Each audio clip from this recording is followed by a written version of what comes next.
اعوذ باللہ من الشیطان الرجیم بسم اللہ الرحمن الرحیم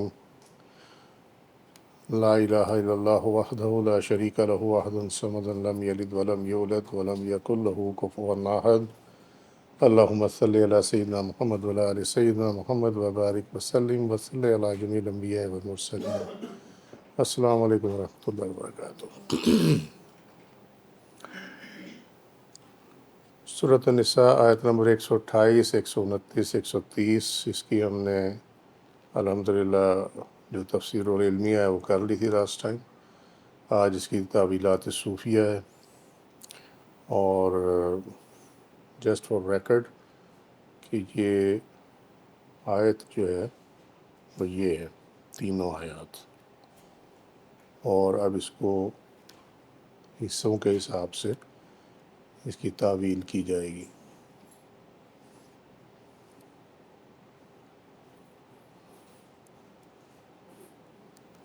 وَإِنِ امْرَأَةٌ، سورۃ النساء یہ جو ہے یعنی نفس، مونس میں جس چیز کو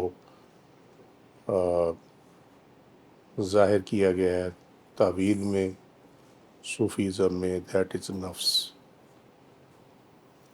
خافت من بعلها، اور اس کا جو مذکر ہے وہ ہے روح، یعنی روح سے اس کو خطرہ ہو، جو کہ حاکم ہے، یعنی مذکر حاکم ہے تو لہذا روح جو ہے وہ حاکم ہے۔ اور یہ مذاق کی بات نہیں ہے، لیکن جن ممالک میں اور جن گھروں میں معاملات خواتین کے ہاتھ میں چلے جائیں، سلطنت کے اور گھر کے، وہ گھر کبھی نہ سکون میں آتے اور نہ ہی کبھی ان میں کوئی ایسی چیز ہوگی جس کو آپ کہہ سکیں کہ یہ قابل تعریف ہے۔ یہ ایک قدرتی عمل ہے، اور جب یہ ایران کے بارے میں نبی کریم صلی اللہ علیہ وسلم کو بتایا گیا کہ وہاں پہ انہوں نے جو ایران کا بادشاہ تھا اس کی بیٹی کو ملکہ بنا دیا، یعنی ہیڈ آف اسٹیٹ بنا دیا،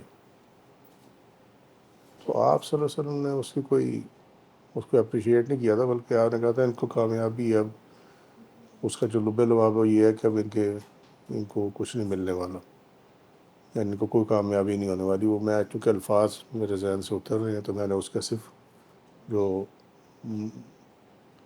لب لباب ہے اس کا نٹ شیل میں نے بتا دیا۔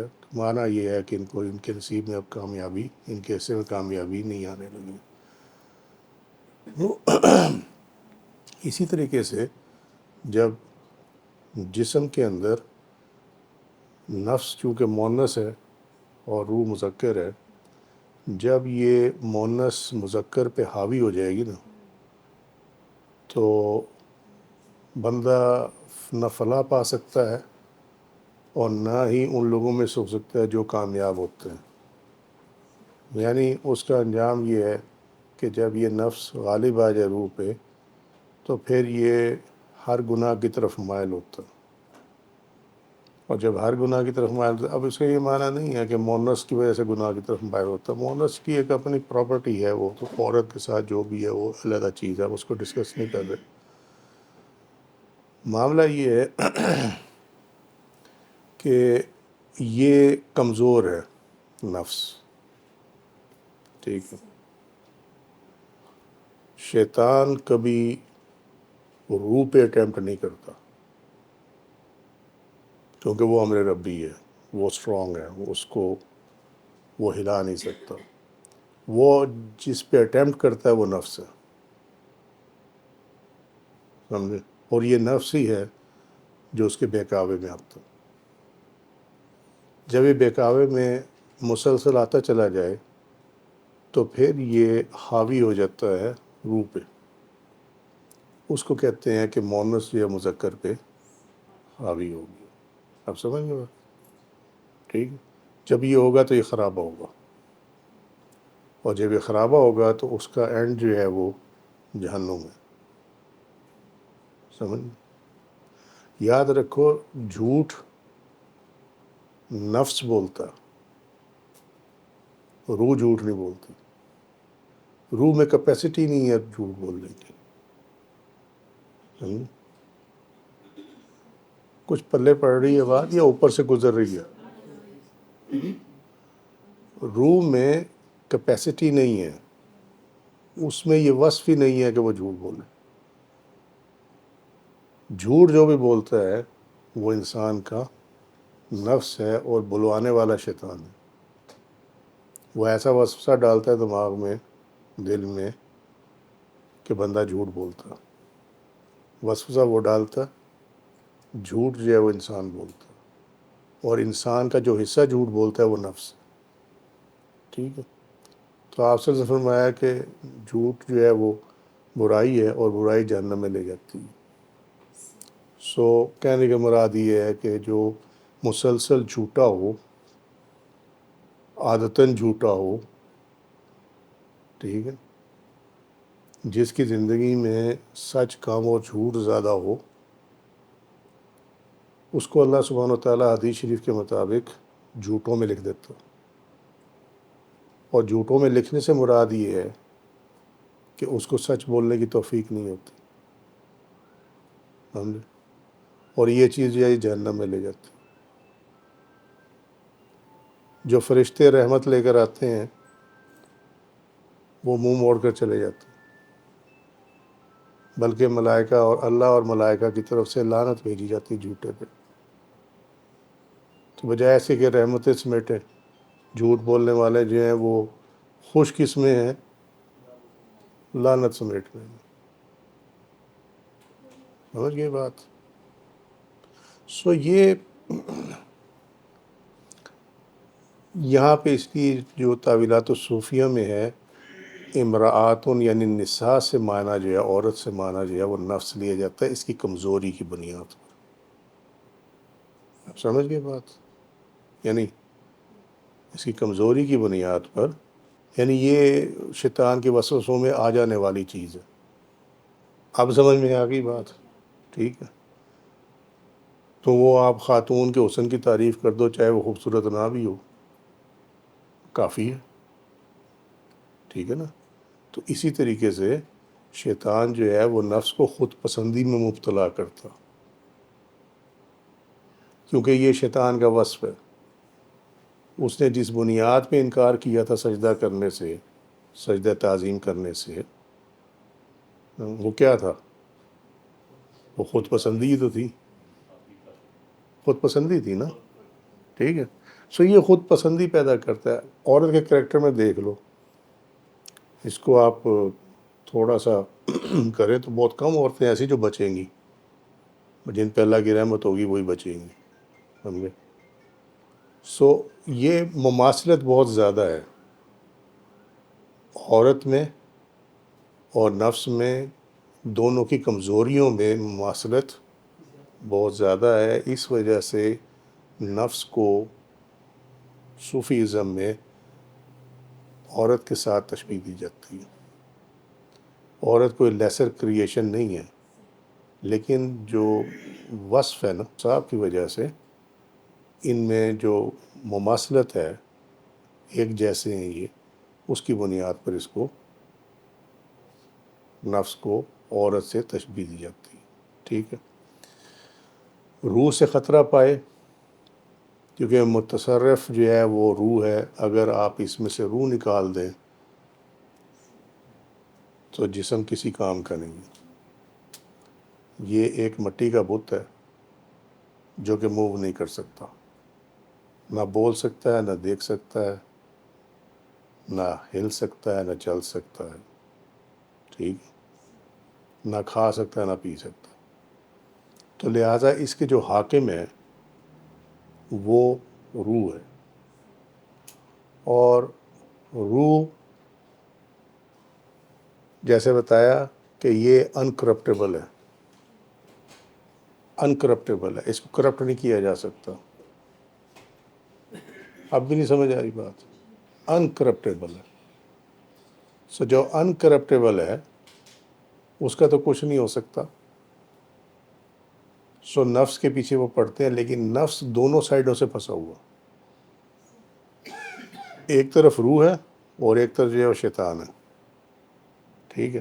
سو یہ شیطان کی طرف چلا جاتا نفس، اور جن کا نفس شیطان کی طرف نہیں جاتا اللہ ان کو مرتبہ عطا فرماتا. ٹھیک ہو گئی بات. نشوزن، نفس اس روح کو برا سمجھے اپنے حقوق کی حفاظت اور اس کے مدارت کے معاملے میں. جیسے بتایا کہ نفس دو سائڈوں میں پھنسا ہوا، ایک شیطان کی طرف اور ایک روح کی طرف. ٹھیک ہے. اب نفس کے اندر خواہشات ہیں، روح اس کو خواہش سے نکالے گی. حالانکہ ہم اردو ڈکشن میں روح جو ہے مونس لیتے ہیں اور نفس جو ہے مذکر لیتے ہیں، لیکن تصوف میں یہ الٹ ہے. لیکن ہم تو وہ جنس کے حساب سے لیتے ہیں نا، یہ یہاں پہ کریکٹر کے حساب سے لے رہے ہیں، اس کی جو پراپرٹیز ہیں اس کے حساب سے لے رہے ہیں، کریکٹرسٹکس کے حساب سے. سو ہوتا کیا ہے کہ اس نفس پہ اتنا غلبہ ہے شیطانی وسوسوں کا کہ وہ روح کی طرف جانا جو ہے پسند نہیں کرتا. اور یہی وہ وجہ ہے کہ آپ جب دیکھیں کہ جو نصیحت کی بات کی جائے، کوئی صراط مستقیم کی بات کی جائے، کوئی سیدھی راہ کی بات کی جائے، تو لوگوں کے سینے تنگ ہو جاتے ہیں، سننا پسند نہیں کرتے. کیوں سننا پسند نہیں کرتے؟ کہ وہ جو نفس ہے نا، اس کو یہ خطرہ روح سے پڑ جاتا ہے کہ کہیں ایسا نہ ہو کہ میری خواہشات کو یہ کچل کے رکھ دے. ٹھیک ہے. یہ وہ میکنزم ہے جس کا عام آدمی کو سمجھ نہیں ہے، بٹ اٹ ایگزسٹس، یہ موجود ہے. سمجھے؟ اب جب سے تمہیں یہ بتایا ہے کہ وہ وسوسہ وہ ڈالتا ہے، بندہ کرتا خود ہے، اب اپنے ایکشنز کو تم جج کرو تو تمہیں سمجھ میں آ جائے گی کہ جو میرے دل میں آیا تھا، جو میری خواہش ہوئی تھی، اگر میں نہ کرتا تو کیا ہو جاتا؟ کچھ نہ ہوتا. تو جس کو یہ سمجھ آ جائے نا، اس کے لیے آسانی پیدا ہو جاتی ہے برائی سے رکنے میں. لیکن کتنوں کو سمجھ آتی ہے؟ نہیں سمجھ آتی. نہ سمجھانے والا ہے نہ سمجھنے والا ہے. سمجھ گئے بات؟ اچھا. او ارادن، یا نفس کو روح سے مکمل دوری کا خطرہ ہو عداوت کے اظہار کے ساتھ اور مجاہدہ میں شدت کے ساتھ، اور اس یعنی نفس کو فنا کرنے کے ارادے کے ساتھ. یعنی جب روح اس پہ آ جائے نا، اور یہ کب ہوگا؟ جب اللہ ہدایت دے گا. ٹھیک ہے. اللہ تعالیٰ چن لے گا، ہدایت دے گا، تو اس ٹائم نفس کو خطرہ پڑ جاتا، جو بھی ساری ہم نے ڈسکس کیا. یہ وہی بات ہے کہ مجاہدے کے ساتھ، نفس کو فنا کرنے کے ارادے کے ساتھ. عداوت، کیونکہ پھر وہ دشمنی ہو جاتی ہے. آپ نفس شیطان کی طرف کھینچ رہا ہے، روح جو ہے وہ اللہ کی طرف کھینچ رہی ہے. اس کا کام ہی یہی ہے، اللہ کے امر کو پورا کرنا. ٹھیک ہے. وہ حکم ربی ہے، اور وہ حکم ربی یاد رکھو پورا ہو کے رہتا. ٹھیک ہے. سو حکم کبھی یہ نہیں ہوگا کہ یہ اس لیے میں نے روح داخل کی ہے کہ یہ برائی میں جائے. سمجھے؟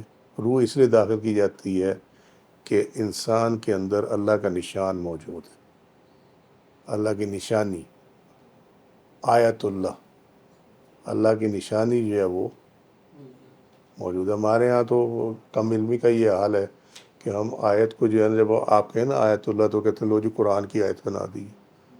آیت کا مطلب ہے نشانی. سو اس کے اندر اللہ کی نشانی موجود ہے حکم کی صورت میں. ٹھیک ہے. اسی کو روح کہتے ہیں. سو یہ ایک طرح کی دشمنی کھڑی ہو جاتی ہے. روح کہتی ہے میں نے نہیں کرنے دینا، نفس کہتا ہے میں نے کرنا. ٹھیک ہے.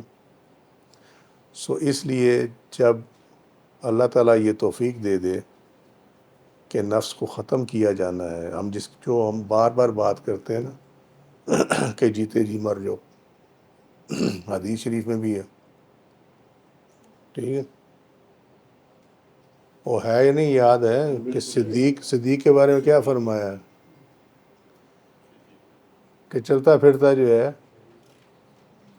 موت ہے اس کی، کہ جس نے زندوں میں مرا ہوا دیکھنا ہے وہ صدیق کو دیکھ لے. یہی ہے نا. وہ ہے کیا؟ وہ یہی ہے جو تمہارے سامنے ہے، کہ وہ روح جو ہے وہ دبا کے رکھ دیتی ہے نفس کو. اسی کو کہتے ہیں فنا کرنا. یعنی پھر نفس کی نہیں مانی جاتی، پھر جس طرح روح گائیڈ کرے اس طرح ہوتا. ٹھیک. فلا جناح علیہما ان یصلحا بینہما صلحا، تو ان پر کوئی گناہ نہیں اگر وہ آپس میں صلح کر لیں. کس طرح صلح کر لیں؟ کہ نفس روح کی اطاعت کرے حق تعالیٰ کی بندگی میں، اور طلب حق میں نفس اپنے بعض حقوق کو ترک کر دے اور روح کے حقوق کو ترجیح دے. اچھا دیکھو، کچھ چیزیں ایسی ہوتی ہیں جو ہم آؤٹ آف ایکسپیرئنس بتاتے ہیں. یہ اگر آپ یہ کہیں کہ اور یہ کہاں لکھا ہوا، تو صوفیزم میں کئی معاملات ایسے ہیں جو ہیں وہ ایز اٹ از لکھے ہوئے نہیں ملتے. ہاں مل جاتے ہیں، لیکن وہ بین السطور بٹوین دا لائنز ہوتے ہیں. ٹھیک ہے، اس کو سمجھنا پڑتا ہے موجود ضرور لیکن سمجھنا پڑتا ہے. اگر چاہتے ہو کہ وسوسے کم ہوں اور سکون یہ آئے،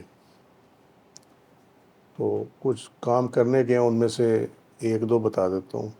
ایک دو بھی کر لو تو فائدہ ہو جائے گا. اگر جب کرو گے تو پھر اگلے بھی بتا دیں گے. تو جس نے ایک دو ہی نہیں کرنے اس کو چار پانچ بتا کے کیا کرنا. ٹھیک ہے نا؟ بات صحیح ہے نا. سو دانہ جس نے چگ لیا اس کو اور مل جائے گا، جس نے نہ چگا اس کو نہیں ملے گا. بات ختم. یہ جو تسبیح فاطمہ کرتے ہو نا نماز کے بعد، سبحان اللہ، الحمدللہ، اللہ اکبر، اور اس کے بعد جو آگے کلمہ پڑھتے ہو، اس کو سکون سے پڑھا کرو.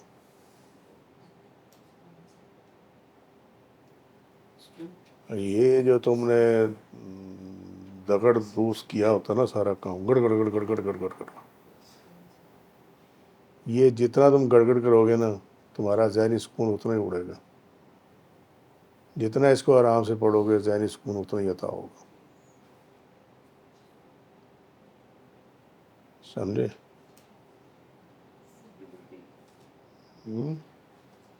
کر کے دیکھ لینا، اللہ کے حکم سے رزلٹ بالکل ٹھیک آئے گا. اور پہلے میں کوشش کرتا تھا کہ شروع میں ہی بتا دوں سارا کچھ، لیکن وہ میری غلطی تھی، کیونکہ وہ یہ ان کے لیے ہے جو سننے والے ہیں، جو عمل کرنے والے ہیں. وہ جو ہے نا، وہ جنہوں نے صرف ویڈیو آن کر کے تو السلام علیکم لکھ کے تو پورا کر دینا ٹوٹل، اس کے بعد ویڈیو بند کر دی، ان کے لیے یہ نہیں ہے. سمجھ؟ ملا اسی کو جس نے محنت کی. سمجھ میں آئی بات یا نہیں سمجھ میں؟ اچھا، اگلی بات کیا ہے؟ اگلی بات یہ ہے کہ باوضو سویا کرو. سمجھے؟ گندے پندے نہ سویا کرو. جتنے تمہارے دانت خراب رہیں، یعنی وہ دھلے ہوئے نہیں ہوں گے، یعنی دانت صاف نہیں ہوں گے اگر، اتنا ہی تمہارا یہ جو سیکشن ہے یہ والا، یہ تمہارا کس میں رہے گا؟ ٹینشن میں رہے گا، کھچاؤ میں رہے گا. سمجھے؟ کیوں؟ کہ جو یہاں بیٹھے ہوئے نا اندر وہ تنگ ہو رہے ہوتے ہیں. جب وہ تنگ ہو رہے ہوتے ہیں تو جو تمہیں اس کا احساس دلایا جاتا ہے وہ اس سے دلایا جاتا ہے. اور انشاءاللہ تعالیٰ بہتر ہوگا. کیوں؟ جو سنت میں ہے یہ کہ آپ صلی اللہ علیہ وسلم مسواک کر کے سویا کرتے تھے. تو تو ایک تو اس کی وجہ یہ بتائی جاتی ہے نا کہ آپ نے اللہ سے ہم کلام ہونا ہوتا ہے، تو لہذا مسواک جو ہے وہ لازمی تھی، سمجھے؟ لیکن اس کی جو انٹرنزک ہے، یعنی جو اس کی اندر چھپی ہوئی چیز ہے، وہ یہ ہے کہ اس سے فرشتے تنگ ہوتے ہیں اگر آپ کے دانت صاف نہ ہو سونے سے پہلے، سمجھے؟ کر کے دیکھنا، اللہ نے ہماری عزت رکھنی ہوگی، شرم پردہ رکھنا ہوگا تو جو بتایا وہ پورا کر دے گا۔ میں بتا رہا ہوں کہ کچھ چیزیں ہم آؤٹ آف ایکسپیرینس بتاتے ہیں، کیونکہ یہ ضروری نہیں ہے جو رہنمائی ہے۔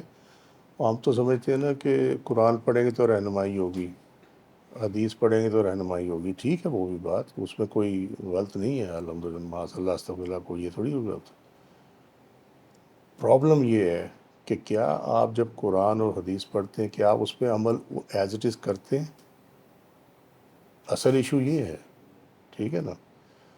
تو رہنمائی، یہ لوگوں کی بیوقوفی ہے جو سمجھتے نہیں اس کو، رہنمائی بند نہیں ہوئی، صرف رہنمائی کا جو سورس ہے وہ چینج ہو گیا ہے، پہلے انبیاء آتے تھے اب نہیں آتے، سلسلہ بند کر دیا گیا، ٹھیک ہے؟ لیکن اب کیا ہے، دروازہ کھلا ہے ابھی بھی، اس نے اپنے ولی جو ہیں وہ خلافت میں ولی پیدا کی، جب ان شاء اللہ تعالیٰ تمہیں خلافت پہ درس دیں گے نا، تمہاری آنکھیں کھلی کی کھلی رہ جائیں گی۔ تو اس میں سے ایک بات سن لو، جو بنیاد ہے وہ یہ ہے کہ خلیفہ وہ ہوتا ہی نہیں ہے جس کے اندر اس کے سلف کی جھلک نہ موجود ہو۔ کاغذ کا ٹکڑا جھلک نہیں لاتا کہ آپ کو خلافت نامہ مل گیا تو آپ کہتے ہیں جی میں خلیفہ ہو گیا، نہیں، خلیفہ ہوتا ہی تب ہے جب جس کی وہ خلافت ہے اس کی جھلک اس کے اندر آئے۔ اب اللہ نے کیا فرمایا؟ اللہ نے فرمایا میں خلیفہ بھیجنے لگا ہوں زمین پہ، یہی ہوا نا، ٹھیک؟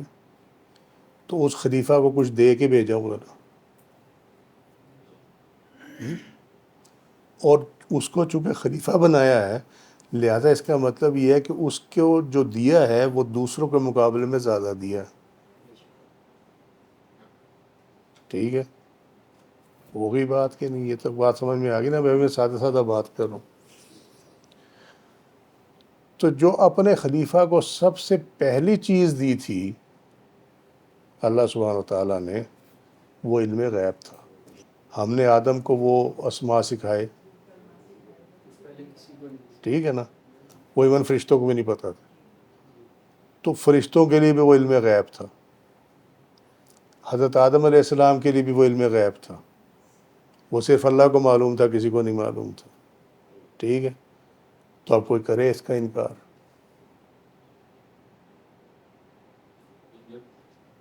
ٹھیک ہے،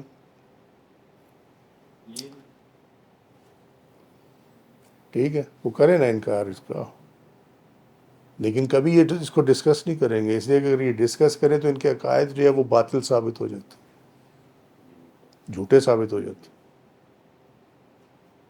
سو اس کا مطلب ہے کہ جو خلیفہ فی الارض ہوگا اللہ کا، اس کے پاس وہ علم ہوگا جو کسی دوسرے کے پاس نہیں ہوگا، ٹھیک ہے یا نہیں؟ چلو شکر ہے۔ تو اب آ کے وہ جو خلافت ان دا شیپ آف نبوت، وہ تو ہوگی مکمل، لیکن امت کو بغیر رہنمائی کے چھوڑا نہیں جا سکتا تھا، ٹھیک ہے؟ تو پھر اب کیا ہوا؟ دو چیزیں ہوئیں کہ باطن کو بھی جاری رکھا جائے اور ظاہر کو بھی جاری رکھا جائے، ٹھیک ہے؟ سو ظاہر کو جاری رکھنے کے لیے پھر سلسلہ ولایت جو آپ صلی اللہ علیہ وسلم کی پرسنالٹی کا دوسرا حصہ ہے، ایک آپ کی پرسنالٹی میں نبوت ہے، ٹھیک ہے، عطا ہوئی، اور ایک آپ کی پرسنالٹی میں حبیبیت ہے، حبیب ہے اللہ کے، ٹھیک ہے؟ انا حبیب اللہ، آپ صلی اللہ علیہ وسلم فرمان مبارک ہے انا حبیب اللہ، کہ میں اللہ کا حبیب ہوں، ٹھیک ہے؟ سو نبوت تو بند کر دی، لیکن وہ جو حب ہے وہ جاری ہے، ٹھیک ہے. اور جو بھی آپ کا خلیفہ آیا اور ان کا خلیفہ آیا، ان کا خلیفہ آیا، ان کا خلیفہ آیا، جو روز محشر تک خلفاء آئیں گے، جینون کی بات کروں، 2 نمبر کی بات نہیں کروں، ٹھیک ہے، وہ سارے کے سارے سلسلہ حب میں آئیں گے، سمجھے. اور اس سلسلہ حب کا معنی کیا ہے؟ کہ وہ اللہ سے محبت کرتے ہیں اور اللہ ان سے محبت کرتے ہیں. یہ ہے خلافت. کبھی نہیں سنا ہوگا تم، مشکل ہی سنا ہوگا. سمجھے؟ یہ جو ہم کہتے ہیں نا ولایت ولایت ولایت، یہ اصل میں سلسلہ حب ہے، ٹھیک ہے. وہ کہتے ہیں جی عاشقان رسول غلامان رسول، کہتے ہیں نا، ٹھیک ہے. غلام وہ ہو ہی نہیں سکتا جس سے اللہ کے رسول صلی اللہ علیہ وسلم محبت نہ کرے. ایک تو کہتا ہے جی وہ نبی کریم صلی اللہ علیہ وسلم محبت نہ کرے، نہیں، غلام وہ نہیں ہو سکتا جس سے نبی کریم صلی اللہ علیہ وسلم محبت نہ فرمائے. یہ گنگا الٹی ہے. ہمیں یہ پڑھایا جاتا ہے کہ جی نبی کریم صلی اللہ علیہ وسلم محبت کرو. ہاں تو وہ تو کرنی ہے، تو اس سے تو آپ نکل ہی نہیں سکتے، ٹھیک ہے. لیکن غلام کا درجہ اس کو ملتا ہے جس سے نبی کریم صلی اللہ علیہ وسلم محبت فرمائے. کیا وہ جھوٹے سے محبت فرمائیں گے؟ منافق سے فرمائیں گے؟ کیا وہ اس سے فرمائیں گے محبت کہ جو آپ صلی اللہ علیہ وسلم کے کہنے سے باہر ہو؟ یعنی آپ نے جو فرمایا ہے اس سے وہ الٹ کرتا ہو، ٹھیک ہے. جب یہ نہیں ہونے والا تو پھر اب اس پیمانے کو سامنے رکھ کر یہ جتنے نعرے ہیں عاشقان رسول اور غلامان رسول، ان کو ذرا جج کر لو، تمہیں سمجھ میں آ جائے گی کہ کہاں سٹینڈ کرتے ہیں. اور یہ جو ضلالت سے بھرپور زندگی ہے جس کی لوگوں کو سمجھ نہیں آتی، وہ کس وجہ سے ہے؟ جھوٹے دعوے ہمیشہ جو ہے نا جڑوں میں بیٹھ جاتے ہیں. اور اس کو ولایت اس لیے کہتے ہیں کہ کیونکہ اس کا جو سلسلہ ہے وہ اللہ سبحانہ و تعالیٰ کے ساتھ ہے، ٹھیک ہے. وہ اللہ سبحانہ و تعالیٰ سے عرض کر کے چیزیں بدلوا سکتا ہے، منوا سکتا ہے، تبدیل کروا سکتا ہے، ٹھیک ہے. اس پیرائے میں وہ لوگوں کی مدد کرتا ہے، اور مدد کرنے والے کو ولی کہتے ہیں. ابھی تو تمہیں شجرہ طریقت نہیں سمجھایا. شجرہ طریقت نا تم لوگ اینٹیں مارو گے دوسروں پہ. صحیح ہے ولایت. ہم اس کو دوستی کے معنی میں لیتے ہیں، ولی اللہ اللہ کا دوست، ٹھیک ہے نا. وہ اس کی ذات کے حوالے سے، لوگوں کے حوالے سے نہیں ہے. ولی اللہ وہ اللہ کا دوست ہے، لوگوں کے لیے جو ہے وہ مددگار کے معنوں میں. لوگ اس کو سمجھتے نہیں ہیں نا، اس لیے لوگوں کو نہ ان کا پتہ ہے. میں تو کہتا ہوں نا، جو اکثر کہتا ہوں ایک بات، صوفی ازم وہ پڑھا ہی نہیں سکتا جو خود صوفی نہ ہو یا وہ کامل صوفی کی صحبت میں نہ بیٹھا ہو، ٹھیک ہے. اور ایون دین دونوں کے پڑھانے میں سمجھانے میں فرق ہوگا، کیونکہ بہرحال جو معاملات صوفی جانتے ہیں، جو پریکٹیکل صوفی ہے، جینون صوفی ہے، ان کی صحبت میں بیٹھنے والا مکمل تو نہیں جان سکتا نا. وہ تو وہی جان سکتا ہے جو اس صوفی نے بیان کیا ہے، ٹھیک ہے. یہ سلسلہ حب ہے، اور اس میں فرق سمجھنا. یہ جو تعویلات النجمیہ ہے، یہ جو تم اردو میں پڑھ رہے ہو، یہ اللہ کی دی توفیق سے میرا اپنا ترجمہ ہے. تعویلات النجمیہ کا ترجمہ کہیں پہ بھی نہیں ہوا ہوگا، میری نظر سے نہیں گزرا ابھی تک، تو یہ خیال کرنا. اور کوشش کی ہے کہ اس کی جو آیت نمبر 131 ہے، یا 130 ہے یا 131 ہے، اس سے ترجمہ اپنا ہی شروع کر دیا ہوا. کوشش کرتا ہوں، اللہ تعالیٰ جیسے بھی غلطی سے بچائے بس، ٹھیک ہے. اچھا جی. فلا جناح علیہما ان یصلحا بینہما صلحا،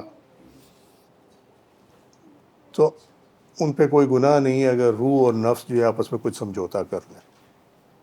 ٹھیک ہے، کس بات پہ سمجھوتا کر رہے ہیں کہ نفس روح کی اطاعت کرے اللہ کی بندگی میں، یعنی جس طرح روح اس کو چلاتی ہے اس طرح چلے، ٹھیک ہے، اور طلب حق میں نفس اپنے بعض حقوق کو ترک کر دے، یعنی جو چیزیں اس کو اللہ تعالیٰ کی طرف جانے سے روکتی ہیں اس کو ترک کر دے، اور روح کے حقوق کو ترجیح دے، اس طرح کہ اپنے حصے کے مقاصد کے حصول کے لیے اس یعنی روح کی مدد کرے، بجائے اس کے کہ اس کی مخالفت کرے، اس کا ساتھ دے، اور روح سے مکمل طور پر رخ نہ موڑ کر اس کو تسلی میں رکھے، یعنی یہ نہیں ہے کہ بالکل ہی شیطان کی پارٹی میں چلے گئے، ٹھیک ہے، اور بعض اوقات اس کی مدد کرے سفر حق میں تھکاوٹ کو دور کرنے اور سیر یعنی راہ طریقت پر چلنے کے لیے تازہ دم ہونے میں، ٹھیک ہے، اور وہ استراحت ہے، اور وہ جو بھی طریقت میں بتایا نا کہ باوضو سو، یہ اس میں سے ایک ہے، ٹھیک ہے، جسم پاک ہوگا نا روح کو پرابلم نہیں ہوگی، اور حدیث شریف کے مطابق روح جو ہے وہ عرش پر 2 نفل ادا کر کے واپس آتی ہے، سمجھے، یہ حدیث شریف ہے، سو یہ اس کی مدد کا ایک اینگل ہے۔ وصلح خیر، اور صلح میں بھلائی ہے روح کے لیے مقصد اور مقصود سے دوری سے بچاؤ کی صورت میں، اور نفس کے لیے روح سے دوری میں ہلاکت سے بچاؤ اور اس کے مجاہدہ میں مبالغہ کنٹرول کرنے کی صورت میں۔ اب دیکھ لیتے ہیں ون بائی ون۔ روح کے لیے مقصد اور مقصود سے دوری سے بچاؤ، یعنی جب یہ صلح ہو جائے تو پھر نفس جو ہے وہ اپنی جگہ چھوڑ دیتا ہے، ٹھیک ہے، اور پھر روح جب کنٹرول کرے، آپ ایسے سمجھ لیں کہ نفس کو ڈرائیونگ سیٹ سے ہٹا کر روح جو ہے وہ ڈرائیونگ سیٹ میں آ جاتی ہے، ٹھیک ہے، سو جس کے ہاتھ میں اسٹیئرنگ ہوتا ہے گاڑی ادھر ہی جاتی ہے نا جدھر وہ موڑتا ہے، یہ تو سمجھ میں آتی ہے نا بات، بس اس کو ایسے ہی یاد رکھ لو، اگر کسی طرح یاد نہیں رہتا تو اس کو ایسے ہی یاد رکھ لو کہ روح کو جو ہے وہ اسٹیئرنگ دے دیا جاتا، ٹھیک ہے، سو لہٰذا روح اپنے اوریجن پہ جاتی ہے۔ جب بھی آپ دیکھیں نا جب سوتے ہیں، قرآن میں کیا یہ آدمی نیند ہے، سورہ البقرہ نہیں، آدھی موت ہے، سوری، ٹھیک ہے، تو روح جسم سے نکل کر 2 جگہوں پہ جائے گی۔ اگر جسم پاک حالت میں لیٹا ہے، نفس جو ہے، چاہے خواتین ہیں ان کا جو شرعی عذر ہے، بے شک وہ ایک شرعی عذر ہے، ان کو اس میں کوئی قصور نہیں ہے، ٹھیک ہے، سو اس میں بھی ان کی روح ٹریول کرتی ہے، وہ مسئلہ نہیں ہے، اس غلط فہمی میں نہ رہنا۔ جو ناپاکی انسان کے اپنے عمل کی وجہ سے آئے نا اس میں پرابلم آتی ہے، اگر وہ اس حالت میں ناپاک سو جائے تو پھر وہ روح کے سفر میں پرابلم بنتی ہے، لیکن اگر ایک اللہ کی طرف سے جو ناپاکی ہے وہ ہے تو پھر اس میں کوئی پرابلم نہیں ہوتی، اس کے ذمے وضو کر کے سونا ہے، اپنے آپ کو صاف کر کے اور وضو کر کے سونا ہے، یہ نہیں کہ گند جسم سے چپکا ہوا ہو اور سو جائے، یہ نہیں، یہ خیال کرنا اس کے اندر، ٹھیک ہے۔ میں ذرا اللہ کی دی توفیق سے کھول کے بیان کرتا ہوں، اس لیے کہ کسی قسم کی غلط فہمی نہ رہ جائے، کیونکہ اللہ اور اس کے رسول نے دین کھول کے بیان کیا تو پھر ہمارے لیے کوئی رکاوٹ نہیں ہے اس کے اندر، سمجھے۔ سو جب وہ 2 جگہوں پہ جاتی ہے، ایک اگر وہ سوئے باوضو سوئے، پاک حالت میں باوضو سوئے، تو روح اپنے اوریجن پہ جائے گی جہاں سے آئی ہے، کہاں سے آئی؟ اللہ کی طرف سے آئی، ٹھیک ہے، یہ تو سمپل ہے۔ لیکن اگر بے وضو سویا یا ناپاک سویا، اپنے عمل سے ناپاک ہوا اور ناپاک سویا ہے، تو روح پہ پہلے آسمان سے ہی دروازے بند کر دیے جاتے ہیں، روح کہیں ٹریول نہیں کرتی۔ اب اس نے پھرنا ہے، روح نے جب اس نے پھرنا ہے تو وہ پھر ادھر ادھر جائے گی، جب وہ ادھر ادھر جائے گی تو اس کا ادھر ادھر جانا جو تم لوگ دیکھتے ہو نا خواب کی صورت میں، اس کو ہم کہتے ہیں پریشان کن خواب، وہی، سمجھے۔ یہ جو کہتے ہیں جی میں نے یہ دیکھا، وہ دیکھا ہوگا کچھ نہیں ہوتا، وہ تو وہ روح نے سفر کیا ہوتا ہے، وہ اس کا معنی کچھ نہیں ہوتا، سمجھے۔ سمجھ میں آئی ہے بات کہ نہیں سمجھ میں آئی؟ سو وہ اپنے اوریجن تک نہیں پہنچتی اور دماغ جو ہے وہ پریشانی میں پھنس جاتا ہے کیونکہ روح ادھر ادھر پھر رہی ہوتی. دیکھو جو زیارت رسول صلی اللہ علیہ وسلم ہے وہ شہنشاہ کا اپنا معاملہ ہے، جس کو کرا دیں. یہ تو ان کا اختیار ہے، وہ جانے ان کا کام جانے. ٹھیک ہے، ان کے اختیار میں، اللہ کے اختیار میں، رسول کے اختیار میں صلی اللہ علیہ وسلم کوئی بھی نہیں دخل دے سکتا. بات ہوگی ختم. ٹھیک ہے. ادر دین دیٹ جو ہے وہ سارا وہ ایسے ہی ہے، بس دل کے بہلانے کو غالب یہ خیال اچھا ہے. اور نفس کے لیے روح سے دوری میں ہلاکت سے بچاؤ ہے. یعنی وہ روح کے کنٹرول سے اگر نکل جائے تو پھر نفس کے لیے ہلاکت ہے. کیسے ہلاکت ہے؟ کہ گناہ در گناہ، اینڈ دین اٹ اینڈس اپ ان جہنم. گال مک گئی. ٹھیک ہے. اور اس کے مجاہدہ میں مبالغہ کو کنٹرول کرنے کی صورت میں یہ ایک ایسا فکرہ ہے جس کی جو پریکٹیکل امپلیکیشن ہے وہ ہر شخص کی زندگی میں ہے. کس شخص کی زندگی میں ہے؟ جو یہ تسبیح وظائف کرتے ہیں نا، ان کی زندگی میں ہی. میں سمجھا دیتا ہوں کیسے. اس کے الفاظ پہ ذرا غور کرو. اس کے مجاہدہ کے مبالغہ کو کنٹرول کرنے کی صورت میں جب آپ تسبیح کرنے بیٹھتے ہیں نا، یا وظیفہ کرنے بیٹھتے ہیں، یا کوئی عبادت کرنے بیٹھتے ہیں، تو ذہن میں طرح طرح کے خیال آتے ہیں. اچھا، کوئی خانہ کعبہ پہنچا ہوتا، میں برے خیال کو تو چھوڑ دیتا ہوں نا. فی الحال وہ جو دنیا کی چیزیں دماغ میں آتی ہیں اس کو چھوڑ دیتا ہوں. میں چلا جاتا ہوں اس پہ جس کو آپ اچھا سمجھتے ہیں. ٹھیک ہے. کوئی خانہ کعبہ پہنچا ہوتا، کوئی مسجد نبوی پہنچا ہوتا. ٹھیک ہے. کوئی سدرۃ المنتہا پہ پہنچا ہوتا. سمجھ گئی بات؟ ایسا ہی ہوتا ہے نا. وہ کہتا ہے لو جی مجھے تو خانہ کعبہ نظر آ رہا ہے. کہتا ہے جی جو خانہ کعبہ وہاں جو کمرے بنے مجھے تو وہ نظر آ رہے ہیں. یہ ہے مبالغہ مجاہدے میں.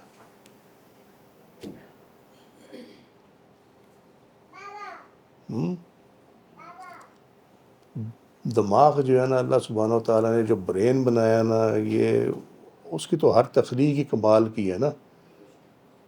برین کی ایک کوالٹی یہ ہے کہ آپ اس کو جو کہیں یہ آپ کو بنا کے دے دے گا. جیسے آج کل آرٹیفیشل انٹیلیجنس نہیں آئی ہوئی، اے آئی. آپ اس کو کہیں یہ بنانا، وہ بنا دے گا. ایگزیکٹلی یہی برین کا کام ہے. آپ یہ سوچ رہے ہیں کہ میں مسجد نبوی ہوں، اور اگر کہیں آپ مسجد نبوی میں ہو کر آئے ہوئے ہیں، یا آپ نے مسجد نبوی کے اندر کی تصویریں دیکھی ہوئی ہیں، you will find yourself there. آپ کو ایسا لگے گا آپ وہیں ہیں. لیکن سوچنے والی بات یہ کہ کیا حقیقتاً ایسا ہے؟ وہ نہیں ہے. اس کی میں وجہ بتا دیتا ہوں. ہاں، اس کی وجہ بتا دیتا ہوں. وجہ اس کی یہ یاد رکھنا، اور یہ بڑے اچھے طریقے سے یاد رکھنا ہے اس چیز کو. باطن میں ناپاکی نہیں چلتی. باطن میں ناپاکی کا تصور بھی نہیں ہے. ہونا تو دور کی بات ہے، تصور بھی نہیں ہے باطن کے اندر. ٹھیک ہے. یہاں جسم جو ہے وہ ڈوبا ہوا ہے خواہش کے اندر. ایک تو ہم کہتے ہیں نا جسم کی غلاظت، جسم پہ گند لگا ہوا، بے وضو ہے. ٹھیک ہے. یہ تو وہ چیزیں جو عام انسان کو سمجھ میں آ جاتی ہیں. وہ مشکل تو نہیں ہو گیا. دیکھو نا، یہ سمجھ میں آ جاتی ہے کہ جی بے وضو بیٹھا ہوا. ٹھیک ہے. اور جی دیکھو جی یہ اس نے استنجا بھی نہیں کیا ہوا. ٹھیک ہے. اور یہ ہوا خارج ہوئی ہے، اس نے وضو بھی نہیں کیا. یہ وہ ناپاکی ہے جو نظر آتی ہے، سمجھ میں آتی ہے. ٹھیک ہے. لیکن باطن کی جو ناپاکی ہے وہ ہے خواہش. اب وہ جو بیٹھا ہوا ہے نا، وہ بیٹھا ہوا ہے خواہش لے کر کے میں مسجد نبوی اور میں چلا جاؤں خانہ کعبہ میں. تبھی تو اسے نظر آ رہا. ٹھیک ہے. تو وہاں یہ نہیں چلتا. وہاں جا وہ سکتا ہے جس کے لیے دروازہ ادھر سے کھلے. جس کو اللہ لے کر جائے وہی جا سکتا ہے, کوئی اور نہیں جا سکتا.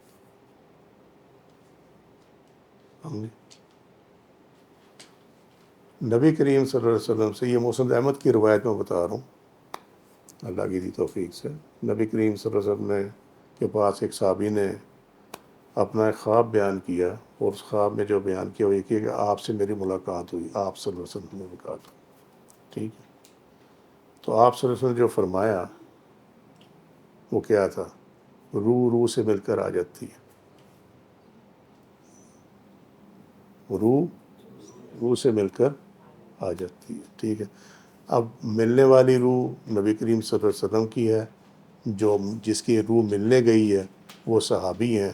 ٹھیک ہے, تو وہاں خود سمجھ لو کہ وہ جو لیول ہے وہ کیا ہے. سمجھ گئے؟ سو روح روح سے مل کر آ جاتی ہے, اور یہی دلیل ہے یہ کشف القبور کی. جس کے جسم میں یہ کیپیسٹی نہیں ہے کہ جاگتے ہوئے اس کی روح نکل جائے اور پھر بھی وہ زندہ ہو, وہ بھول جو ہے کہ وہ وظیفے کے دوران جو ہے وہ مسجد نبوی میں یا خانہ کعبہ میں موجود ہو. یہ کیپیسٹی بلٹ ہوتی ہے اوور دا ٹائم. یہ کیپیسٹی ایسے نہیں ہے کہ آپ نے کسی کلمے کا ورد کیا اور آپ کے اندر یہ کیپیسٹی آ گئی, ایسا نہیں ہوتا. یہ ایسے ہی ہے جیسے جسم سے دل نکال لیا جائے اور جسم پھر بھی زندہ ہو, وچ از نارملی امپاسبل. ٹھیک ہے, نارمل حالات میں یہ امپاسبل ہے. مگر پھر اسی پہ واپس چلے جاؤ کہ جو خلفاء ہوتے ہیں وہ ہوتے ہیں جن کو ایڈیشنلی عطا کیا جاتا. سو یہ ہے مجاہدہ میں مبالغہ. نفس خواہش کرتا ہے, ٹھیک ہے, برین اس کو وہ جو امیج ہے وہ کریٹ کرتا ہے, جس طرح آرٹیفیشل انٹیلیجنس میں کریشن ہوتی ہے. ٹھیک ہے, اور آنکھیں جو ہے وہ اس کو, جو اندر کی آنکھ ہے وہ اس کو دیکھ رہی ہوتی ہے, اور بندہ سمجھتا ہے میرا بڑا مقام, اس کا مقام کوئی نہیں ہوتا. یہ اس کے اپنے نفس کی پروجیکشن ہے اور نتھنگ ایلس. سمجھے؟ یار سوچنے والی بات ہے. ایک ٹپ ہے یہ, اس کو اگر سمجھ جاؤ کہ اگر وہ بندہ خانہ کعبہ میں تھا تو پھر اس کے پاس سے خانہ کعبہ کی خوشبو کیوں نہیں آتی؟ یہ بتاؤ, یا نہیں؟ امیجنیشن بس ایسا ہی ہے یار.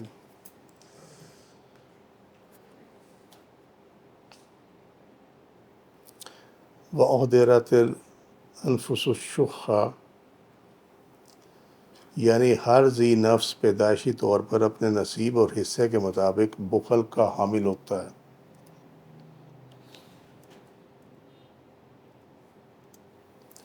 پس روح نفس کو اللہ تعالیٰ کے حقوق کی ادائیگی کی مشقت میں ڈالتی ہے, اور نفس اپنے آپ کو اپنی خواہشات کی حفاظت کی مشقت میں ڈالتا ہے.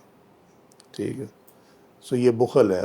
بخل نفس کے اندر ہے کہ وہ اپنا آرام نہیں چھوڑنا چاہتا, اپنی خواہش نہیں چھوڑنا چاہتا, عبادت چھوڑ دیتا.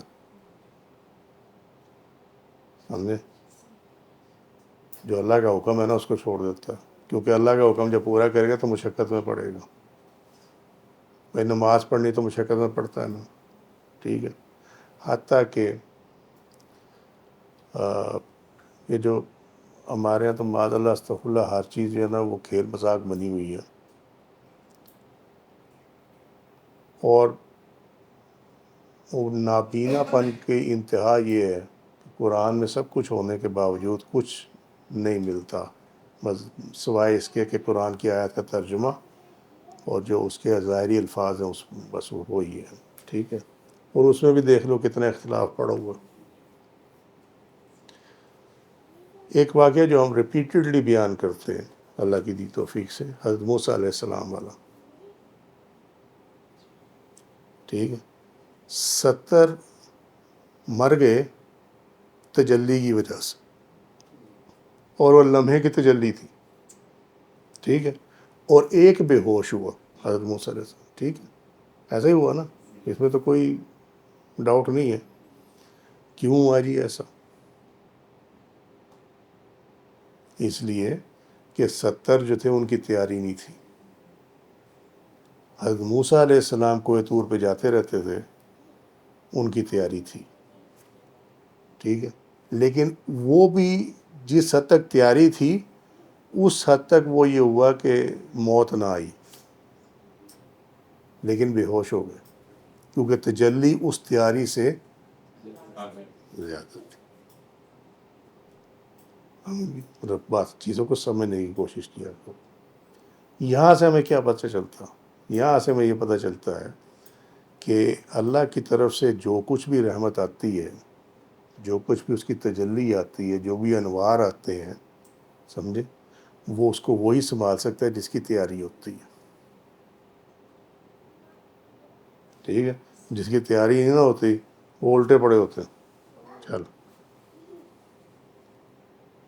اور ٹھیک ہے۔ اب یہ تمہیں سمجھ میں آئے گی چیز کہ یہ ذرا سی جو شاعر نے کہا نا، جو ذرا سی پی کے بہک گیا اسے میں کدے سے نکال دو، یہ شور اونچا نہیں پڑا ہوتا، او اللہ ہو فلانا یہ وہ لگے ہوتے، ٹھیک ہے، یہ ان لوگوں کا کام ہے، ان کی کوئی تیاری نہیں ہوتی، بس وہ ذرا سا وہ ملا اور اس کے بعد وہ شروع ہو جاتے ہیں، پھر ساتھ ہی گانے شروع ہو جاتے ہیں۔ گانے سے مراد یہ، وہ جی میں نے یہ دیکھا، میں نے کل بدل دیا، فلانا ہو گیا، ایسے ہو گیا، وہ ہو گیا، وہ کوئی مولوی کرنٹ صاحب آ جائیں گے، وہ اکثر اس میں سے جھوٹے جھٹکے کھا لیتے، اگر میں نے جھٹکا نہ کھایا تو لوگ کہیں گے لو یار اس کا تو قلب بھی جو ہے بڑا پتھر والا ہے، سمجھے، وہ شرم و شرمی کرتے ہیں تاکہ پتہ لگے کہ ہاں جی ہوا ہے، بس ٹھیک ہے۔ سو مطلب کہنے کا یہ ہے کہ جو جہاں ہم یہ تھے بات پہ کہ جسم جو ہے وہ بچتا ہے اس مشقت سے جس میں اس کے لیے لذت نہ ہو۔ تنگ آ گیا، نیند آ رہی ہے، استاد ایسا ہی ہوتا، ادھر جانا، یہاں پہ جاؤ، تھوڑی سی ایسے کھینچو، واپس آ جاؤ۔ جس میں لذت نہ ہو، نفس اس مشقت کو قبول نہیں کرتا، چونکہ نماز میں اس کو لذت نہیں ملتی، اس لیے کہ نفس پہ خواہشات کا غلبہ ہے، لہذا اس کو نماز میں مزہ نہیں آتا، اور وہ نماز کو ماں سوائے ایک ایکسرسائز اور مشقت کی اور کچھ نہیں سمجھتا، سمجھے، لذت کس کو آئے گی؟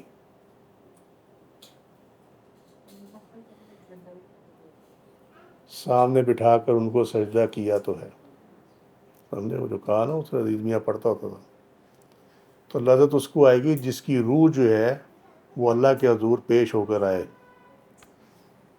اسی لیے امام کی ضرورت ہے کہ کوئی ایک تو ایسا ہو کہ دوران نماز اس کی روح اللہ کے حضور پیش ہو کر واپس آ جائے۔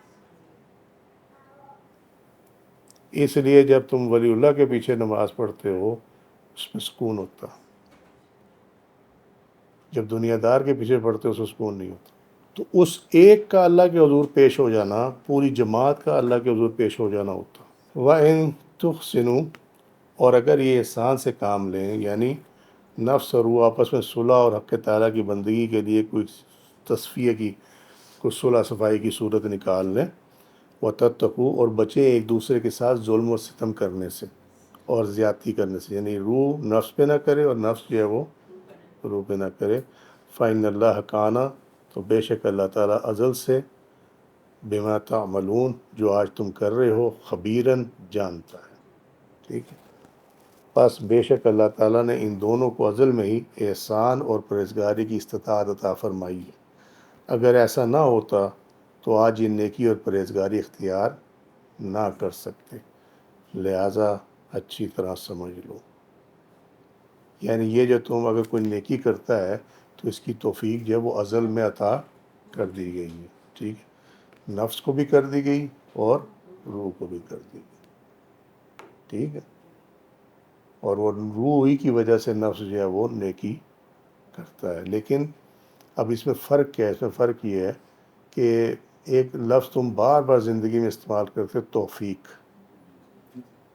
ٹھیک ہے، توفیق کیا ہے؟ کسی کام کو کرنے کی طاقت اور قابلیت. سمجھے؟ یہ نیکی اور پرہیزگاری کی استطاعت دے تو دی گئی ہے، کیپیسٹی تو دے دی گئی ہے، مگر اب اس کو ایگزیکیوٹ بھی تو کرنا ہے نا. کیپیسٹی تو اس کے اندر ہے. یعنی اب یہ ایک ایسی بات ہے، آپ اس کو ایسے سمجھ لیں کہ ایک بندے کو عقل تو عطا کی گئی ہے، لیکن اب ایک عقل کو استعمال بھی تو کرنا ہے نا. ٹھیک ہے، اس کے لیے توفیق کی ضرورت ہوتی ہے. سو کیپیسٹی دے دی گئی ہے، توفیق روک لی گئی ہے. سمجھے؟ کیوں روک لی گئی ہے؟ اللہ کو سب پتہ ہے، اسے مرنے دم تک کرنا کیا ہے.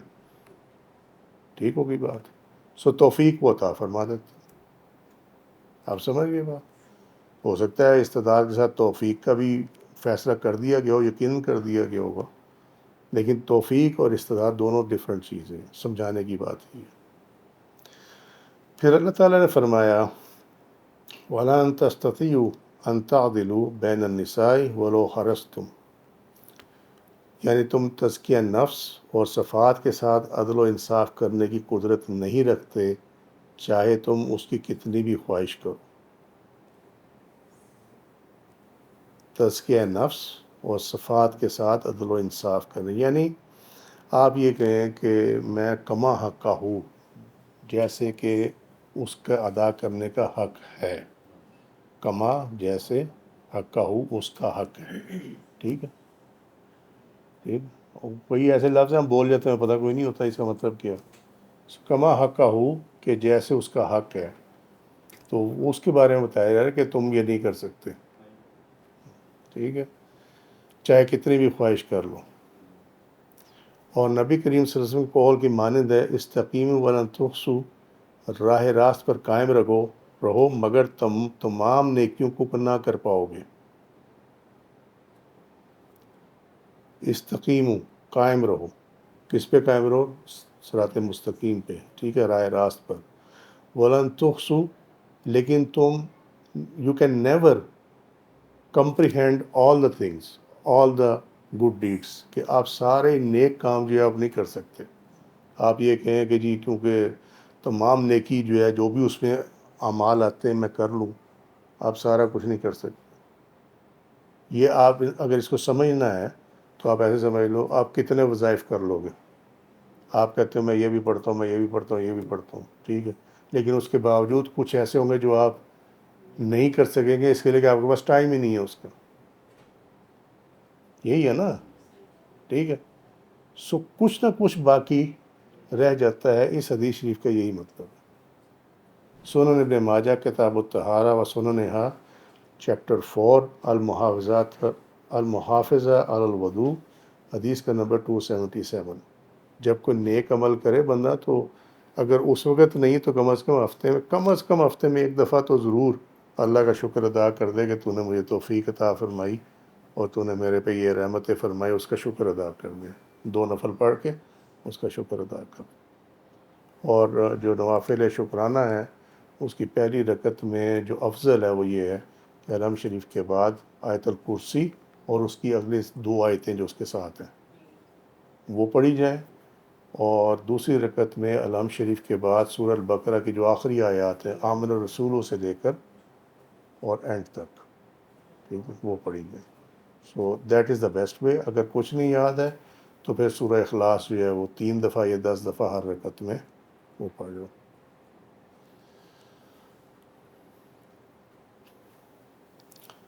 فلا تمیل کل المیل، پھر ایک ہی طرف مائل نہ ہو جانا.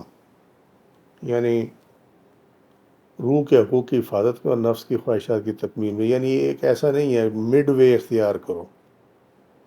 مڈ وے، ٹھیک ہے، کہ جس طرح وہ حدیث شریف میں اگر یاد ہو کہ صحابی جو تھے ان کو آپ سے فرمایا کہ جسم کا بھی تم پر حق ہے، تمہاری بیوی کا بھی تم پر حق ہے. ٹھیک ہے، تو تم کبھی روزہ رکھو نفلی روزہ اور کبھی چھوڑ دو. ٹھیک ہے، تو وہی چیز، یہ وہی بات ہے. کہ اس کے بھی چیزیں پوری کرنی ہے اور روح کی بھی چیزیں پوری کرنی ہے. So try to manage between them. ٹھیک ہے. فتذروها یعنی نفس کو چھوڑ دو کل معلقات ہی معلق عالم سفل اور عالم علوا کے درمیان. اب یہ کیا معاملہ ہے؟ یہ وہی بات ہے ابھی جو پہلے بات ایک تو کی کہ آپ ایک طرف لگ جائیں اور نفس کی جتنے اس کی ضروریات ہیں، بیسک ضروریات جو ہیں، آپ اس کو چھوڑ دیں. ٹھیک ہے. تو نفس جو ہے وہ عالم سفل اور عالم علوا کے درمیان لٹکا رہ جائے. یہ کیسے ہوتا ہے؟ دس از دا کوشچن. ٹھیک ہے. عالم سفل یہ مٹی والا عالم ہے، یہ دنیا جو ہے. ٹھیک ہے. عالم علوا اوپر والا. ٹھیک ہے. اب معاملہ یہ ہے کہ نہ وہ جسم، اگر آپ مسلسل روزے رکھیں، فرض کریں مسلسل روزے رکھیں تو جسم کی جو ضروریات ہیں وہ پوری نہیں ہوتی. اب جسم ہو جائے گا لاغر. پتہ چلے جسم نہ زندوں میں ہے اور نہ مردوں میں ہے، نہ جسم جیتا ہے نہ مرتا ہے. ٹھیک ہے. وہ بیچ میں لٹکا ہوا. سمجھ میں آ رہی ہے بات؟ کہ اتنی کمزوری ہو گئی ہے، اتنا لاغر ہو گیا ہے کہ نہ وہ زندوں والی کوئی اس میں چیز رہی اور نہ ہی وہ، چونکہ ابھی تک وہ سانس تو چل رہی ہے تو لہذا وہ مرا وہ بھی نہیں ہوئے. تو یہ عالم صفر اور عالم علوا کے درمیان وہ معلق. ٹھیک ہے. وَأَن تُصْلِحُوا وَإِن تُصْلِحُوا اور اگر اپنی اصلاح کر لو بندگی اور شرعی حدود کے تحفظ کی پاسداری میں، وَتَتَّقُوا اور بچو دونوں طرف سے حقوق میں کمی بیشی کرنے سے. فَإِنَّ اللَّهَ كَانَ تو بے شک اللہ تعالیٰ ازل سے غفوراً معاف فرمانے والا، روح کے لیے نور مقدس کی پھوار کے ساتھ. اب یہاں آ جائے، کیونکہ پچھلی چیزیں تو سمپل تھیں، وہ تو سمجھ میں آ گئی کہ نہیں سمجھ میں آئی؟ نہیں سمجھ میں آئے تو بتا دوں. ٹھیک ہے. غفوراً یہ وہ صفت ہے اللہ تعالیٰ کی جس کے تحت وہ اللہ تعالیٰ نے فرمایا کہ اللہ تعالیٰ جس کو چاہے عذاب دے، جس کو چاہے معاف کرے. ٹھیک ہے. تو اس میں جو پورشن ہے نا، جس کو چاہے معاف کرے، وہ صفت غفور کے ساتھ اٹیچ ہے. ٹھیک ہے. الغفور وہ جو کہ جس کو چاہے سو معاف کر دے وداؤٹ اینی جسٹیفیکیشن اور اینی تھنگ. ٹھیک ہے. یاد رہ جائے گا یا نہیں یاد رہ جائے گا؟ چلو. ہاں، کام کی چیز تو یہی ہے. روح کے لیے نور مقدس کی پھوار کے ساتھ. یہ اس کو کہتے ہیں illumination آف یور اسپرٹ. ٹھیک ہے. کہ روح کی بالیدگی، اس کا روشن ہونا. سمجھے؟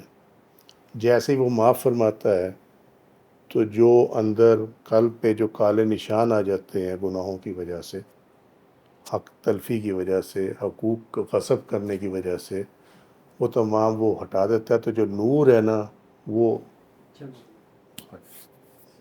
ٹھیک.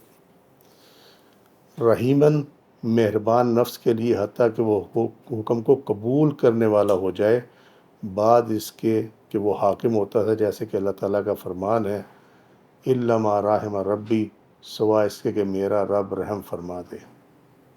سورہ یوسف آیت نمبر 53. رحیمہ بتایا تھا کہ جو توبہ کرنے والوں پہ بڑا مہربان ہے. ٹھیک ہے. سو توبہ کرتا رہے حتیٰ کہ وہ اللہ تعالیٰ کے حکم کو اپنانے والا ہو جائے، اس پہ عمل کرنے والا ہو جائے. ٹھیک ہے. بعد اس کے کہ وہ حاکم ہوتا تھا، جیسا کہ اللہ تعالیٰ کا فرمان ہے سوائے اس کے کہ میرا رب رحم فرما. ٹھیک ہے. یعنی نفس پہلے کنٹرول کر رہا تھا روح کو اور گناہوں میں پھنسا ہوا تھا. ٹھیک ہے. سو جیسے ہی اس کے پاس سے وہ نکلا اور وہ حاکم کی بجائے محکوم ہوا اللہ کے حکم کے تحت، ٹھیک ہے، اللہ کے حکم کے انڈر آ گیا، اس پر عمل کرنے والا ہو گیا، تو پھر وہ اسی صورت میں ہوگا جیسا کہ فرمایا الا ما رحم ربی سوائے اس کے کہ میرا رب رحم فرما دے. اللہ نے اس پہ رحم فرمایا تو تب وہ اس قابل ہوا، ورنہ تو وہ گناہوں میں. وہیں تفرقہ اس سے مراد ہے کہ روح اور نفس علیحدہ علیحدہ اپنے الہ کی طرف مائل ہو جائیں. یغنی اللہ کل من سعاتہ، تو روح الہ کی جانب کشش کے ساتھ مائل ہو کر نفس سے دور ہو جاتی ہے، اور عالم ہویت یعنی عالم حقیقت میں اللہ تعالیٰ کی صفت غنا سے مستفید ہوتی ہے.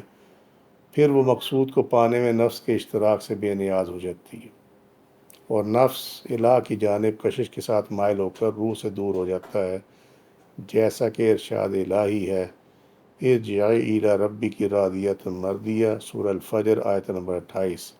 یعنی دنیا میں اللہ تعالیٰ کے غنا کی وسعت کی طرف آ جاؤ، فادخلی فی عبادی وادخلی جنتی، سورہ الفجر 29ویں اور 30ویں آیت. پھر روح کی ہم سفری سے نفس کو اہتمام و توجہ کے ساتھ بے نیاز کر دیتا ہے.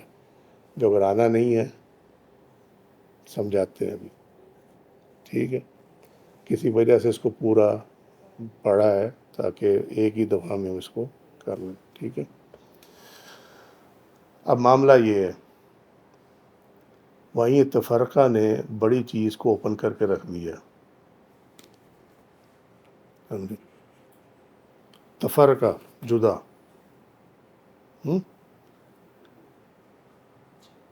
ہاں اب دیکھو تمہیں بتاتے ہیں، بندہ نماز میں کھڑا، تو اب جسم بھی اللہ تعالیٰ کی طرف مائل ہے اور روح بھی اللہ تعالیٰ کی طرف مائل ہے.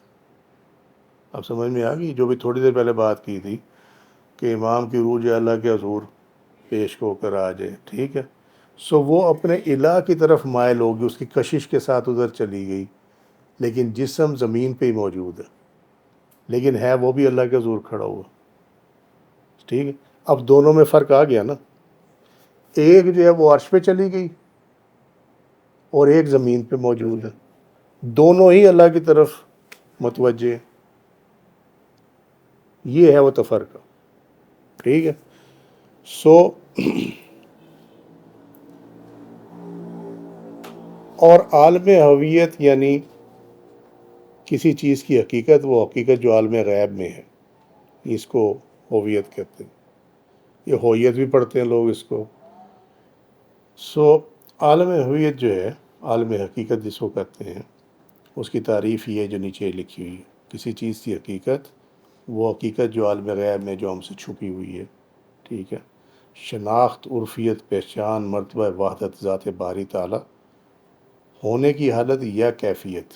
یہ ذات باری تعالیٰ علیحدہ ہے، ہونے کی حالت علیحدہ لفظ ہے، ٹھیک ہے. یا کیفیت، زندگی، شخصیت، ذات، عینیت، حیثیت، وجود، جوہر، یہ تمام اس کے معنی ہیں، ٹھیک ہے. لیکن اس کو سب اب جو کر سکتے ہیں وہ عالم حقیقت میں کر سکتے ہیں. اللہ تعالیٰ کی صفت غنا سے مستفید ہوتی ہے، پھر وہ مقصود کو پانے میں نفس کے اشتراک سے بے نیاز ہو جاتی ہے. اب نو جس کی روح عالم وہاں پہ اوپر اللہ تعالیٰ کے حضور پیش ہو کر آئے، ٹھیک ہے، وہ عالم حقیقت میں داخل ہو جاتا، ٹھیک ہے. اور جب وہ عالم حقیقت میں داخل ہو جاتا ہے تو پھر اس کو یہ سمجھ آتی ہے کہ مجھے نفس کی ضرورت نہیں ہے، نفس کی سپورٹ کی ضرورت نہیں ہے، بلکہ نفس تو میرے تابع ہے. ٹھیک ہو گئی بات. اور نفس الہ کی جانب کشش سے مائل ہو کر روح سے دور ہو جاتا ہے، جیسے ابھی بیان کیا الحمدللہ. تو اس کے لیے کیا ہے؟ اس کے لیے یہ ہے جو اللہ تعالیٰ نے سورۃ الفجر میں بیان کیا، ارجعی الی ربک راضیۃ مرضیہ فادخلی فی عبادی وادخلی جنتی. یعنی جب جسم جو ہے وہ اللہ تعالیٰ کے ہر کام میں راضی ہونا شروع ہو جائے، ٹھیک ہے، روح حقیقت سے مطلع ہو جاتی ہے، اور نفس جو ہے جب اللہ کی طرف مائل ہوتا ہے تو پھر وہ ہر چیز میں راضی ہونا شروع ہو جاتا ہے، اپنی خواہش کو چھوڑ دیتا ہے، ٹھیک ہے. اتنی تو سمجھ میں آ رہی ہے نا. یہ وہی ہے راضیۃ مرضیہ، ٹھیک ہے. اور پھر اس کے بعد کیا آتا ہے؟ اس کو یہ درجہ ملتا ہے جسم کو، فادخلی فی عبادی، میرے بندوں میں شامل ہو جائے. یہ وہ سٹیج ہے جہاں پہ جب آپ قبر اگر 500 سال کے بعد بھی کھولیں تو وہ ایسا لگے گا جیسے ابھی دفنا کر گئے ہیں، سمجھے؟ اس کے نفس کو مٹی نہیں کھاتی. وادخلی جنت ہی، تو وہ جو نفس ہے اس کو جنت میں داخل کر دیا گا. روح تو آلریڈی عرش پہ ہو کر آ رہی ہے. ٹھیک ہے. پھر روح کی ہم سفری سے نفس کو اہتمام و توجہ کے ساتھ بے نیاز کر دیتا ہے کہ اب نفس بھی جو ہے وہ مائل ہو گیا، اپنا فنکشن اس کا اللہ کے حضور ہے، وہ اللہ سے راضی ہے، اللہ اس سے راضی ہے. ٹھیک ہے. لہٰذا اس کو اب روح کی جو پیٹرنیج ہے اس کی ضرورت نہیں ہے. یہ وہ چیزیں ہیں جو یاد کرو تو میں بتاتا تھا، تم نے تو اب پڑھی ہیں جی. ٹھیک ہے. پیپر پہ تو ہم یہ پڑھ رہے ہیں. الحمدللہ اللہ کی توفیق سے میں نے تمہیں ایٹ مائی اون یہ بات سمجھائی ہوئی ہے کہ روح علیحدہ ہے، کی نفس علیحدہ ہے، اور انسان کا اپنا کچھ نہیں ہے. اب سمجھ میں آ گئی بات. وکان اللہ ہو، اور اللہ تعالیٰ ازل سے واسعاً ان دونوں یعنی روح اور نفس پر اپنی رحمت کی فراوانی کے ساتھ واسع ہے. واسع علم کے ساتھ ہر چیز کا احاطہ کرنے والا ہوتا. کوئی چیز اس کے احاطے سے باہر نہیں ہوتی. ٹھیک ہے. یہ وسعت ہے، یہ واسع اللہ سبحانہ تعالیٰ کی وسعت کا یہ عالم ہے. سمجھے؟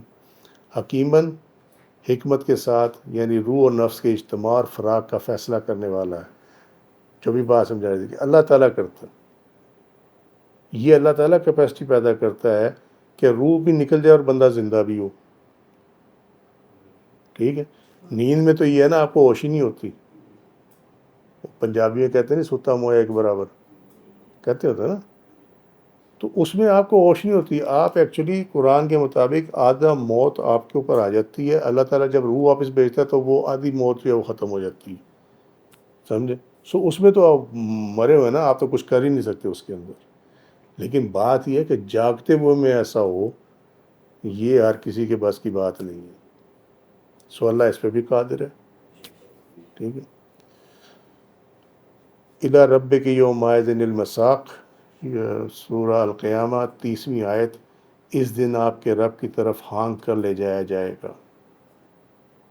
سمجھے؟ اس دن جو ہے سارے اکٹھا دونوں کو کر کے اور اپنے رب کی طرف جو ہے وہ لے کے جائے گا. ٹھیک ہے. یعنی یہاں یہ کنفرم ہو گیا کہ اللہ تعالیٰ کے حضور روز محشر اپنے جسموں کے ساتھ جائیں گے. ٹھیک ہے. اسی لیے جب وہ اونٹ سے گر کر دوران عمرہ یا حج وہ فوت ہوئے صحابہ، تو آپ صلی اللہ علیہ وسلم نے فرمایا کہ ان کو ایز اٹ از دفنا دیا جائے، کیونکہ اللہ کے حضور یہ اسی حالت میں اٹھ کے جائیں گے. ٹھیک ہے.